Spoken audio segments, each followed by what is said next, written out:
Old Lady here. Welcome back to another episode of our Metroid Prime Let's Play. In the last episode, we escaped a ship called the frigate Orpheum.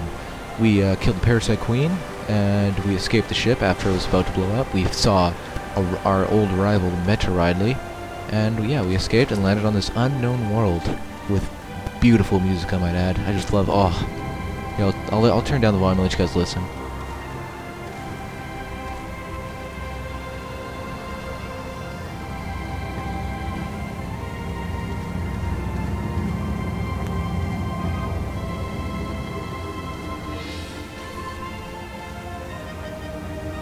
It's just amazing, isn't it?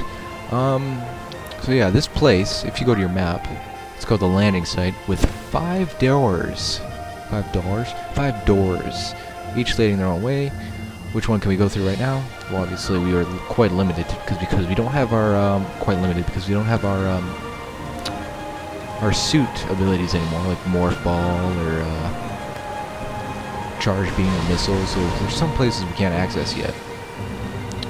Like, we can access that door, and we can access this door. Let's go through this door first. Oh, new enemy.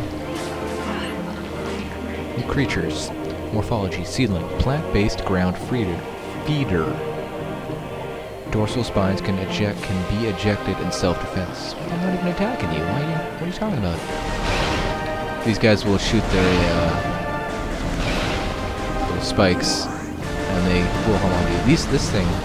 This annoying grass. Tangleweed plant life with basic sentience retracts into ground if threatened. Tangleweeds are only dangerous to small organisms. They are covered in tiny barbs designed to trap potential needles. Tangleweeds lack the strength to do anything more than hinder large life forms.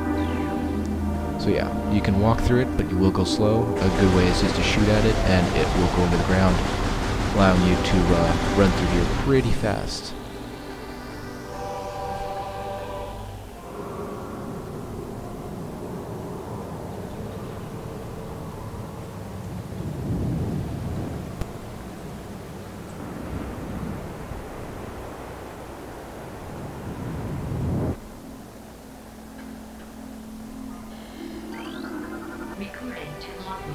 Pirate data. Space pirate encrypted data decoded. Log 10.308.0. Field team reports are in on an aged structure of alien design built on the surface of Tallon IV. Studies show this structure projects a containment field. This field bars access to a prime source of energy within a deep crater. The science team believes the field is powered by a number of strange Chozo artifacts. We have found some of these relics, and studies on them have begun. As this field could hinder future energy production operations on Tallon IV, we must dismantle it as soon as possible. If this means the destruction of the Chozo artifacts, it will be done. Chozo. They are an ancient race. I think they're an ancient race. Anyway, they're a race no matter what. People call them Kozo, Chozo, and again, with like Nintendo pronunciations, a lot of people call them differently. They have the same problem in Zelda. A lot of people don't know what to call what, you know, different pronunciations for each. Anyways, it seems like we can't go this way because it's a blast shield on the door blocking access. Analysis indicates that the blast shield is invulnerable to beam weapons. Explosive weapons may damage it. Explosives, missiles. Well, we don't have missiles because we lost them because Samus doesn't have explosive resistance on her suit. So it looks like we can't go this way yet. Something I want to talk about Metroid is just some stuff that people don't know. Like when I've talked to people, my friends, you know, whoever. A lot of people don't know that this game, just like some background information on this game, that this game was originally supposed to come out for the GameCube, but I mean for the Nintendo 64. But then they released it for the GameCube, probably because they want, you know, the better technology and such. These guys. Beetle burrowing insect with a resilient carapace. Extremely aggressive. Insect's massive mouth enables it to tunnel through solid rock at high speeds above ground. Beetles can cover short distance rapidly. They attack anything that moves near their lair. These guys, oh man, do they get annoying. They're a nuisance later on in the game when you're like, you know, all powerful and stuff. You got so much stuff. You just run right by them. There's no point in attacking them. But they do get really annoying after a while. Anyways, like I was saying, It was supposed to come out for the Nintendo 64, but came out for the 64 instead. It was the first 3D Metroid game, which I guess is a pretty big breakthrough, if you think about it. Because before it would be like just 2D platform, not platform, side-scrolling games, you know, the Game Boy, Nintendo, other Nintendo systems, stuff like that. So I guess it was a pretty big breakthrough at the time. You know, the graphics, compared to graphics these days, you know, it isn't that good. Like if you compare this with Crisis 2, it's like, you know, it's nothing. But you know, for the time, I thought it was really good. Like I remember, you know, back when I played this game, I thought it was amazing. Like everything was amazing. The rain, the forests, the textures, the enemies, everything was just, oh, it was just amazing. And this game hasn't aged that well, but it's still pretty good, nice to look at it sometimes. Anyways, getting off the game. This guy right here is the Gamer wall-crawling mollusk with retractable spikes. The Gamer is an evolutionary offshoot of the Zoomer family.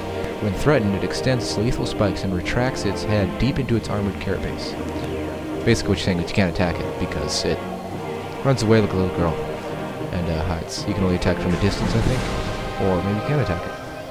These guys are the same, except they're blue, and they are Zoomer. Anchors itself to walls and other surfaces, avoid contact with spikes. A basic nerve center located directly with the Zoomer's mandibles detects nutrients. Sharp spines protect it from casual predators. The lack of a reinforced carapace makes the Zoomer vulnerable to any indirect attacks. Basically, just shoot it, and you can kill it. The water in this game is pretty nice. I like it. And that's probably an odd thing to say. It's pretty nice. Right here, you have a new, not that. Another enemy. A blood flower. Able to eject toxic spores. Toxins are poisonous even to blood flower itself. 3 mouse nodules protrude from the stalk beneath the flower, each with a rudimentary brain cluster. The ability to spew toxic fumes at anything within a 5-meter radius of the spores ejected from the stigma at the center of the flower are sufficient to kill this creature if they explode in its vicinity. So basically, when it shoots at you, what you want to do is you want to shoot those things just fired at you. And, yeah, see, they can kill it. Insta-kill. Over there we have another, you know, locked door, so I guess we can't go that way yet. Going back down here.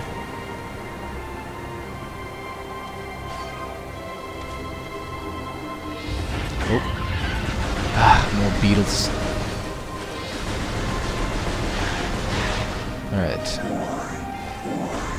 Moving on, finally. More Zoomers. I'll scan these things when I get it over with. These are sap sacs. Chemical reaction within the sac produces a violent explosion when agitated. Because of its irresistible odor and sweet nectar, the sap sac was nearly eaten out of existence. The evolution of an explosive chemical sac saved it. Now only brave or ingenious creatures dare to devour it. Yeah. Shoot at it, explodes. It'll sometimes drop items. Can't drop items because we have full health. Alright, I wonder where this goes. Chozo Ruins West. Please step on the hologram. Now, there's a bunch of these. These are the main modes of transportation. They're huge. Not really that big. But they're elevators, and it'll take you from one part of the planet to another. There's about like 5 different parts. Right now we're in Tallon. The part we're going to is called Chozo.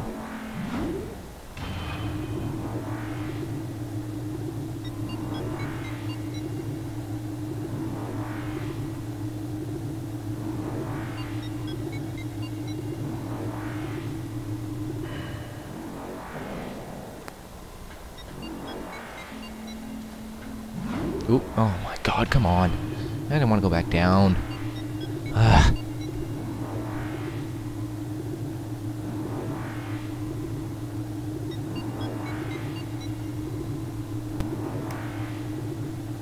Tallon Overworld. That's what the place we were at called. Alright. Back up. Ugh. Takes forever to load up the areas.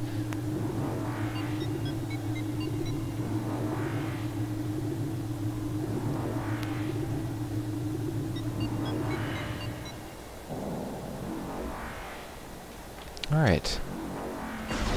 Moving on. Incoming scan data. Abnormal seismic activity detected. Seismic disturbance at ruin site. The Hive Totem. Wonder what's there. So when you're walking across this planet, whatever it's called, I only say whatever it's called because I actually don't know what it's called. Maybe a box will show up on the screen saying what the planet's called. Occasionally you will get data come up, and it will lead you to a spot on your map. Either it could be here, or if you press A now, go to your world map, it could lead you to a different place on maybe a different part of the planet. And that's usually, it's a hint where to go, and it's like, you should most likely follow your advice. These things right here tell a little bit of backstory, Chozo lore. The history of the Chozo stretches back into ancient times, so far into the fog of the past that we know not where our ancestors came from. One thing is clear, however: the Chozo who colonized Tallon IV made a conscious choice to eschew the civilization of advanced technology. We Chozo choose to live in harmony with nature, guided by providence of the universe. We believe we will spend peaceful days here and plan to leave our worlds from time to time. Interesting. Now that we know more about the Chozo, there are more of those things, like scattered across Chozo, for you to find and scan and learn more about.